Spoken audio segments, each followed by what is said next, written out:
Give me the news. I got a bad case of loving you. Righto, welcome to the Supercoach Dr. Vidcast. I thought we'll just kick things off with just a little bit of team news. We'll just run down here and have a look at a few of the teams. Good to see Lewis and Whitecross back there for Hawthorn. A lot of guys have got them in their team, but there's probably a few more pressing ones we need to look at. And it's down here at Fremantle, Hayden Crozier. He's been left out of the side due to illness. Well, we're not sure if they're really sick, but a lot of people got him in their side last week, including myself. Hopefully he can get back into the team. That'll be a crucial one for a lot of guys. Not too much there at Adelaide. First gamer there in Todd Elton for Richmond, so keep an eye on him, see how he goes. And Stephen Morris back, a lot of guys have still got him in their side, so it's good to have him back for a lot of guys out there. Murray Newman, a new guy for West Coast. Wouldn't think he'd have too good a job security, but keep an eye on him anyway. Not too much there at the Gold Coast. Now GWS, this has been happening most weeks. There's a few big outs. I know a lot of guys have got Sam Darley and Taylor Adams, so hopefully they're only out for a week. And Mark Wiley, a lot of guys had jumped on him as well, so just up here he's out as well. I'm not sure how long he'll be out for, but on a good note, a lot of guys still got Adam Kenny probably sitting in their side, so good to see him back. Down to the Bulldogs, Tom Campbell's still in, which is good because a lot of people planning on bringing him in this week, so that's a nice one. I wouldn't think Geelong would change their side too much, but it'd be good for a lot of people like myself who've got Billy Smets in if he got a game, so that's a good one. Now the big one down here at Port Adelaide is Jared Redden. Jared Redden's been left out of the side. Doesn't look like he's injured. That's not good for a lot of guys who've got him on their bench and were looking to use the downgrade with Tom Campbell, so a big decision to be made there. But on the bright note, Nathan Blee, he's been named, looks like he might get a game, so if he does, talked about him in pre-season, he's a mature age recruit that might play a bit of footy, so keep an eye on him. Not too much there at Brisbane to report. Let's just go down. Mitch Clark, we know he's going to be out for the rest of the season, and a couple of teams there with not too much happening. Well, Ahmed Saad looks like he might be back for Melbourne, but a bit too early to make a call on those players. So always check the sides later tomorrow night, on Friday night, to see the final team. So a few big selection issues there. Now let's get back into what we're doing this show really for, which is the questions from you guys. We put the shout out there on Facebook yesterday for people to send in their questions so we can have a bit of a chat about them. So hopefully we can just get into a little bit more detail than we normally do. Now Lucas Cale has kicked it off here. I don't know if this has been deliberate by him. He obviously knows my thoughts on Kurt Tippett, and he wants to know, will Kurt Tippett play this week? Now I think he's been named, but look, the reports coming out this week are that he will not play. I don't think he got through their main session during the week. So look, this is what you get when you get to Kurt Tippett. I told you all this in the pre-season that he was no good, but Jack, he hasn't been too bad this year, which has really annoyed me. But look, I don't think he'll play this week, but look, it's only been a 1 week thing, Lucas, so look, don't worry too much about it. Just cover him with your bench cover. Hopefully you've got some. Now let's have a look at down here. Brian Flanagan. Can I call you Darren? Darren Flanagan. Is that alright? Extra long, great Darren Flanagan. Now Brian, the best option as a gun defender. He's already got a lot of the big guns in Deledio, Goddard, Shaw, Waters and Scotland, which is a great selection of players to have. Now, look, you want to squeeze one more into that. Now, you're looking for a gun defender. I'm going to assume you've got plenty of cash to play with, Brian. So, look, there's probably two I'd look at. I'd probably look at Shannon Hearn from the West Coast Eagles. He's at $462,000, and he's been averaging 95 this year. He's been pretty consistent, and we know the Eagles are having a great year, so I'd have a look at Shannon Hearn, but probably the one I'd bring in front of him is Andrew Carazzo. I think he racked up, I think it was 120 in his first game back from injury, but the good thing with Carazzo is if this suits your team, is that he is a midfield slash defender. But he's going to play a lot of midfield too. Just remember that Mark Murphy's still out of the Carlton side at the moment, so he's going to take a little bit of the extra load there in the Carlton midfield. And at 465,000, he's still pretty good value. So I'd look at those two and probably just look at Carazzo in front of him, I would have thought. So good luck with that, Brian. Thanks for your question, mate. Now, Braden, you're one of my favourites here, Braden. He puts up some ripper calls, the young fella. Now, he's obviously got Mitch Clark, because, geez, that's a bit of bad luck for you there, mate. He was doing okay for you. You would have been pretty excited with how he was going last week till he got injured. Now, you're thinking Walker, Johnson or Lewis. Now, I'd probably steer clear of Walker, even though he's playing well, but you know what I think about key forwards? They're just a little bit inconsistent for mine. And Michael Johnson's been having a great year. He had a shocker last week, and Jordan Lewis is the other one. Now, if you want my opinion of those three, I'd probably go for Lewis, just because he plays in the midfield, pretty much full time. And Johnson, even though he's done well, we might just be starting to see some first signs of maybe a little bit of a form slump. So I'd probably go for Lewis out of those three. But just to give you another one to think about, Braden, and I think he might be just priced a little bit more than those guys, is Matthew Pavlich at 486,000. He's averaging 97. So if you're looking at those three, great, I'd go Lewis. But if you want to go for someone better than all those three, I reckon I would be looking at Matthew Pavlich. He is a superstar, and he's just really starting to hit some good, consistent form. Dave O'Shea, he's been very active this year, and from what I can gather too, I think Dave was going very well early stages of Supercoach as well, right up there in the top 1,000. I hope you're still up there, mate. Now, what are my 5 top captain choices for the round? Well, this is very simple, Dave. They are the top 5 point scorers for the year. Simple as that. So, Gary Ablett, Jobe Watson, Dane Swan, Joel Selwood, Brent Stanton. If you've got any of those guys, I'd be putting them as captain. Now, obviously not everyone's going to have those guys as captain. Guys in their team. If you have, you beauty, great, go for it.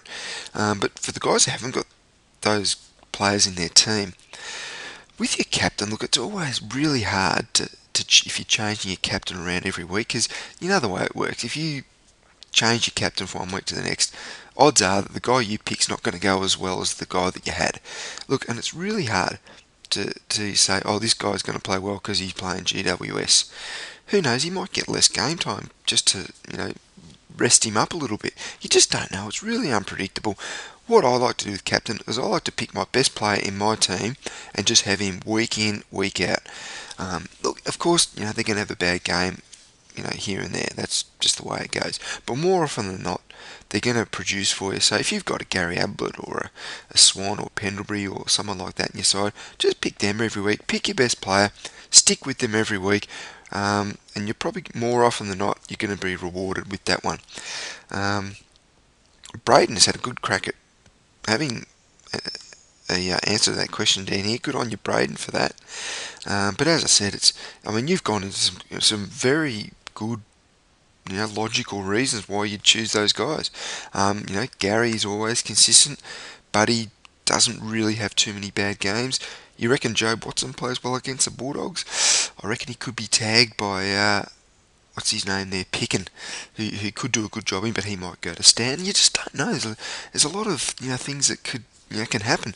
Nat Newey is playing Gold Coast, fair point, and Dangerfield's in form, all good points, but you just don't know. Anything can happen, so just pick your best player and stick with him as captain. That's what I reckon. That's what I do, and it seems to work. Now down here, this one just came in a bit late. Jack Thunder, I like that name. What do I think of this trade? Matt Suckling in, Marty Clark out. I like it. I'd do it if I was you. Pretty simple, mate. Suckling's, look, he's pretty good value. Marty Clark's done well. He's out this week. Yep, I reckon go for it. Get Suckling in and enjoy that one. I reckon that's a good trade. Good work, Jack. Thanks for the question, mate. Now, I might just head up here to the top of my list. A few personal questions here we've had. Peter Dale, probably, I reckon, Pete, probably our most active bloke here on Facebook, I reckon, Pete. Now, Jesus, the old screen's gone a bit dodgy here on me, but he had a question. Now, Peter, out of these guys, who do you think I should get? And he's looking like he's got a bit of a ruck trade going here. He wants to know who he should get out of Jacobs, Mumford, or Griffin. Now, look, I'd probably not consider Griffin, because I reckon once Sandilands come back, which will be around the finals time, Griffin could go. So let's steer clear of Griffin. Mumford and Jacobs, I'd be taking Mumford. He's just starting to, find his feet. He's had a couple of games under his belt, and he has got the ability to go big mummy. And we know he plays a lot of game time, so I'd go Mumford over Jacobs, Pete. And also, who do I think will play most games out of Horsley and Shield? Because Shields GWS, I reckon I'd go Horsley, because they rest guys, and I think Shields out injured at the moment off the top of my head with broken thumb possibly, or am I thinking of someone else?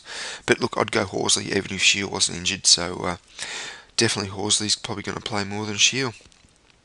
There we go. And just another little comment there about, that's exactly what I said, Pete, about finals time, so go with Big Mummy there.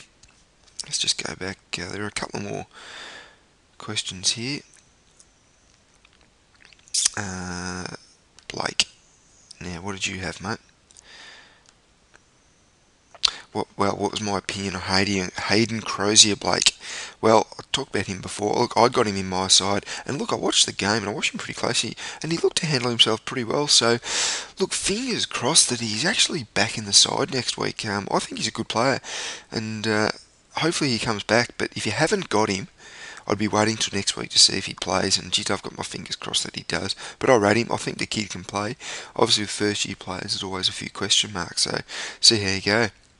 And you can downgrade McDonald to give him the option of the forward mid switch. That's true, but he's not playing this week, Blake, so you might just want to wait a week on that one. And also, you want to know about upgrading Jacobs with your remaining cash.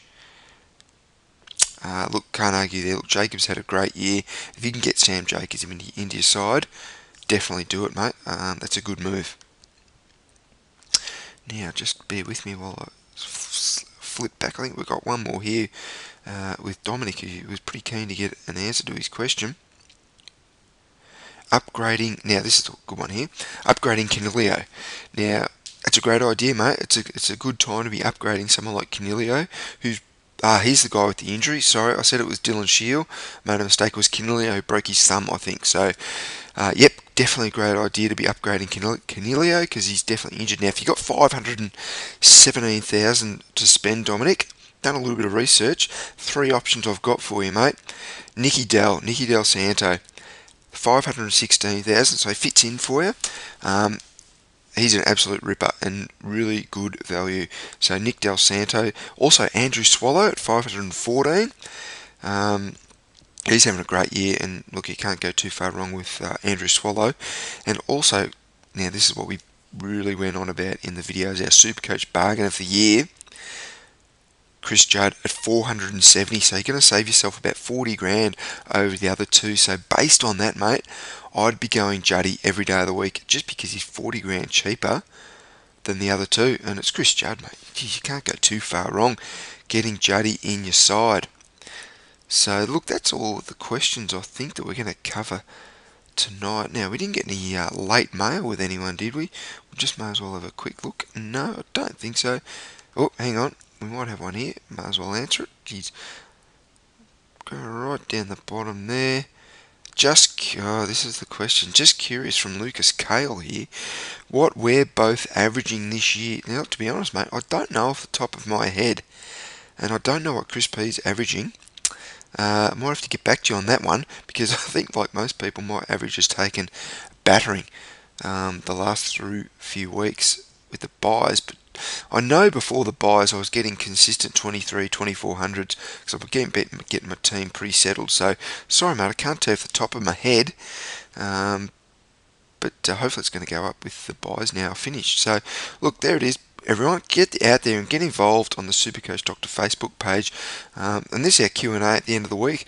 Hopefully these questions have just given everyone a little bit of a kick start with their side. to fix it up tomorrow before the lockout late Friday arvo. This is what the vidcast on Thursday night's all about. The teams come out, everyone's got the questions of what to do with their side. We'll do this again next week with the questions, so hopefully everyone gets their team sorted by Friday night. So look, everyone, good luck with your teams this week. Hope the vidcast helps you out, and good luck with your teams this week. Thanks for watching.